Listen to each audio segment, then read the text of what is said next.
Olá, somos a Casa de Oração e Estudos, o Rei das Matas, trazendo mais um pouco de conhecimento que tanto nos auxilia no nosso processo evolutivo.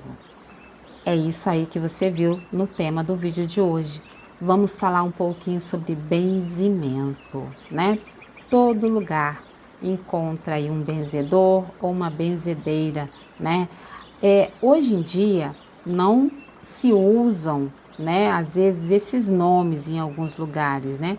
Às vezes rezador, né? Já vi outros nomes aí serem ditos, né? Mas antigamente, né, tudo se fazia através das benzedeiras, daquele senhorzinho benzedor, né? Então vamos lá, vamos entender um pouquinho sobre isso, ó. Os benzedores trabalham gratuitamente, né? E existem ainda nos dias de hoje. Dizem que curam pela fé e não se consideram portadores de poderes especiais, né? Isso fala aí Adriano Camargo nesse livro aqui, olha, Rituais com Ervas, tá? Então, assim, os benzedores, né, curam pela fé e não se consideram portadores de poderes especiais. É a fé deles, né? É a fé em ação. Os detratores, ou melhor, aqueles que duvidam, tá, gente? Aqueles que não conhecem esse trabalho, dizem em nome da ciência erudita, né, que eles curam pela sugestão supersticiosa, né? É só uma sugestão mental ali. Então, como explicar a cura à distância, onde o curador e o curado não têm envolvimento físico nenhum? Ou a cura de animais e de plantações. Durante a Idade Média, muitos bons ativadores de energias universais de cura, os benzedores, curandeiros, enfim, queimaram nas fogueiras da Inquisição. Hoje vemos esse controle social em nome da ciência.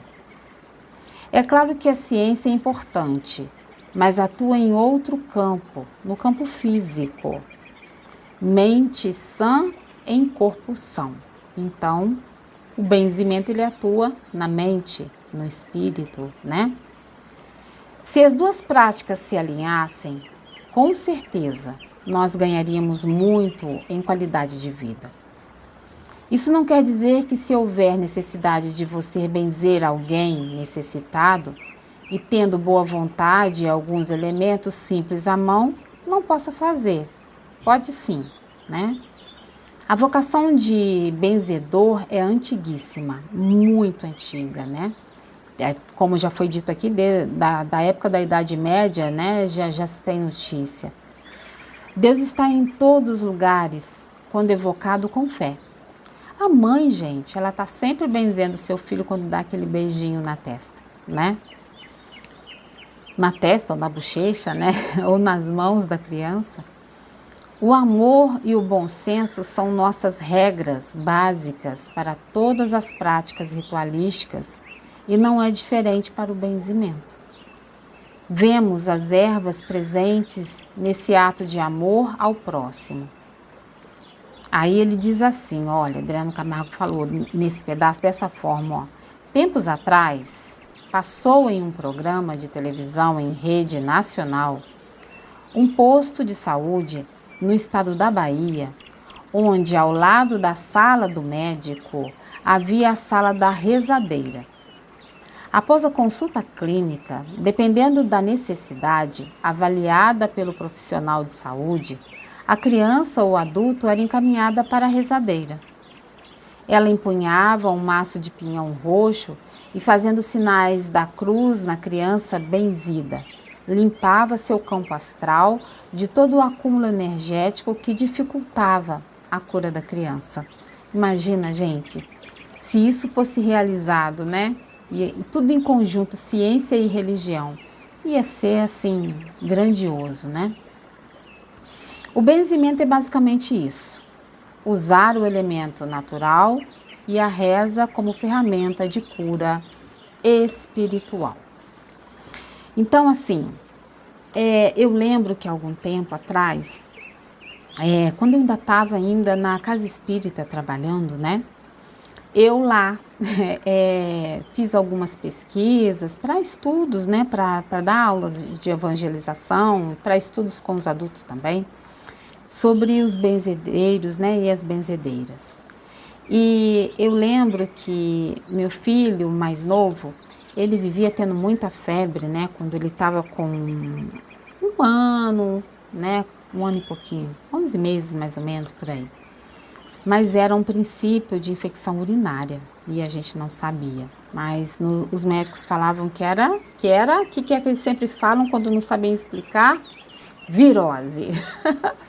Falavam que era virose, virose, virose, virose.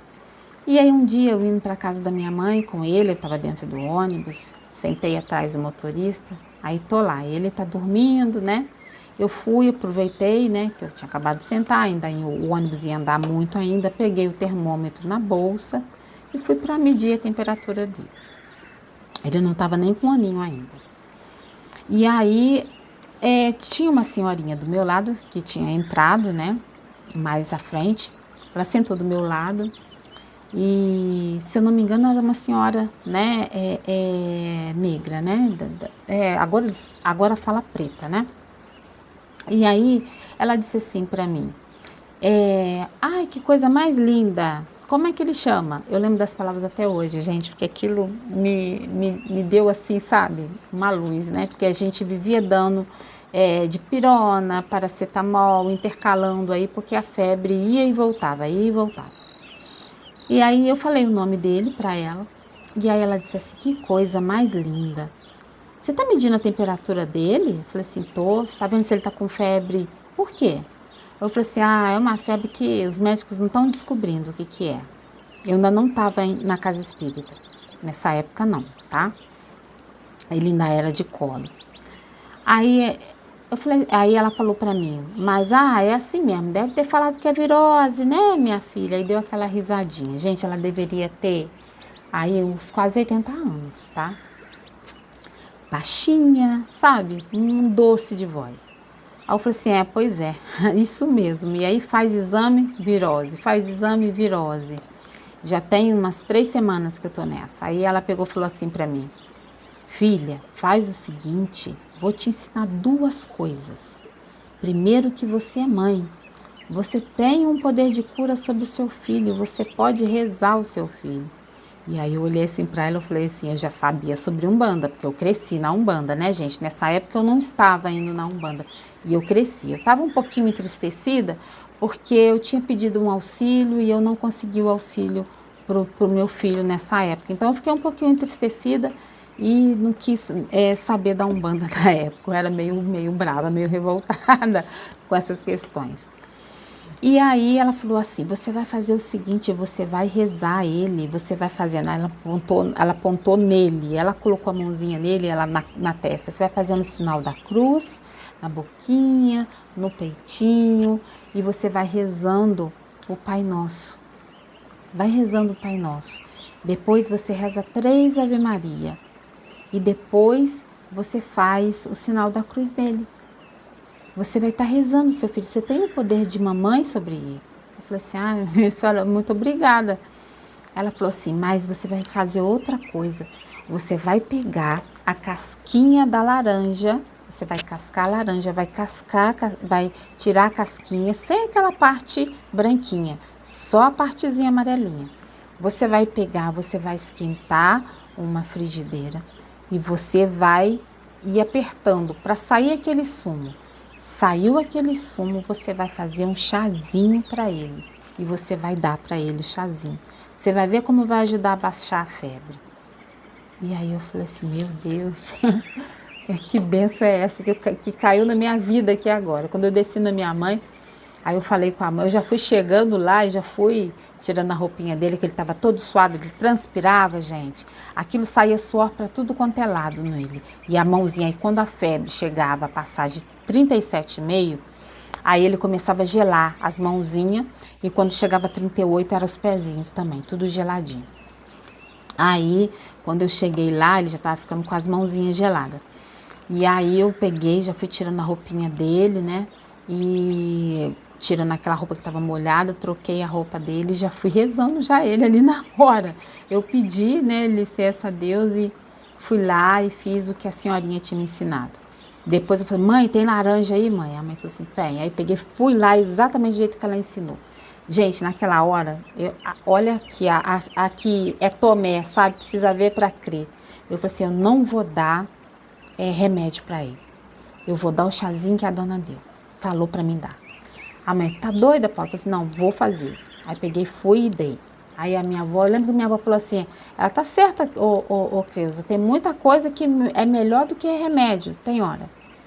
Mas não façam isso, hein, gente? Eu tô falando que eu fiz. E aí, eu dei para ele, ele foi bebendo. Ele não mamava na mamadeira.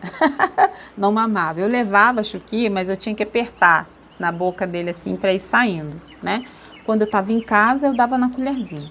E aí eu fui dando, dei o chazinho para ele, deu mais ou menos um meio copo, né? Mais ou menos, de 200 ml, dei o chazinho para ele e deixei ele lá, dormindo um pouquinho. Mas, logicamente, fui lá olhando a temperatura toda hora. Gente, a temperatura baixou. Ele estava com 37 e pouco, já tinha passado de 37,5. E a febre baixou. Então, toda vez que ele começava com 37, 37,2, eu já ia lá chazinho nele. Aí a febre não subia. Mas, às vezes, ela subia, muito raro, mas ela subia. E aí eu tinha que entrar com a medicação. Se passasse de 37,9, eu já entrava com a medicação, né? Porque o termômetro era digital. E aí, com isso, deu espaço, né, para ele não ficar dando aquele febrão, porque às vezes chegava a 39 e eu desesperada, né? Ele todo molinho, quando chegava a 39 ele já estava todo molinho. E deu espaço para a médica dele voltar de férias. Quando ela voltou de férias, ela era uma especialista, e eu nem sabia, Deus coloca anjos na vida da gente. E ela viu todos os exames, ela falou assim, olha, eu acho que eu já sei o que é, mas vou te pedir um exame mais específico. Tem como você fazer? Porque no SUS não vai fazer. Eu falei assim, tem. Aí a gente pagou, o exame saiu logo no dia seguinte, ela falou, assim que sair você traz aqui para mim. E aí eu levei para ela e foi detectada infecção urinária, e já estava bem forte. Então ele ficou durante algum tempo fazendo aí tratamento nefrológico para poder tratar os rins, né? Ele ficou sem captação dos rins durante muito tempo, sem captar direito normalmente, né? Um captava 26, o outro 29, mas eu não lembro bem a proporção do que era a normalidade, mas não era coisa muito pouquinha, né? Já era uma bem conceituada. Ele deu uma retração, é o que ela explicou. O rim ele não regenera igual o pulmão, né? Mas o que acontece? Ela falou para mim, ele vai ter que fazer tratamento para o resto da vida, porque ele pode expelir proteína na urina, né? E pode desenvolver pressão alta. E aí eu falei assim, bora, né? Vamos seguir isso daí. Mas aí a gente entrou na casa espírita, vários mentores, né? Fizeram um procedimento nele, principalmente um mentor em específico lá dessa casa espírita, né? Que conversou com ele mentalmente, né? Porque quando ele já estava maiorzinho, ele expeliu proteína na urina pela primeira vez. E eu fiquei desesperada, né? E aí eu levei ele para o atendimento, né? E o mentor conversou com ele mentalmente, passou uma medicação e falou assim, já está tudo resolvido. Só que comigo ele não falou nada, só falou com ele mentalmente. Na época ele estava com 4 anos de idade. E aí, quando a gente fez o outro exame, gente, misericórdia divina, muita misericórdia divina. Eu lembro muito desse mentor até hoje. Ele não tinha mais proteína na urina e o exame constou, o outro exame que a gente fez como fala, cintilografia, eu acho que é cintilografia, não me lembro bem, mas eu acho que é. O rim dele estava captando normalmente e aí a médica assustou, ela falou assim, opa, vamos fazer outro exame porque esse daqui deu alteração e provavelmente é por conta do laboratório. Faça novamente nesse laboratório que você fez os outros exames e traga para mim. Eu falei assim, sim, fiz. E deu a mesma coisa que do outro. O rim dele voltou a captar normalmente. E a fé foi curada, mas por merecimento dele, né? que o mentor disse, né? Depois, quando eu fui agradecê-lo, ele falou assim, agradeça a Jesus, mas foi a fé dele que curou ele. Não foi nada mais além disso, né? Não me agradeça. E, graças a Deus, hoje ele não faz tratamento e recebeu o dom da cura. Então, assim, um benzimento que começou com o ensinamento de uma avózinha, né? De uma senhorinha, benzedeira, eu tenho certeza, e uma benzedeira muito forte. E eu encaro também o tratamento espiritual, sabe, como um benzimento, sabe? Foi muito lindo o que eu vi. Meu filho com 4 anos sentado numa maca de hospital espiritual assim, né? No plano físico, né?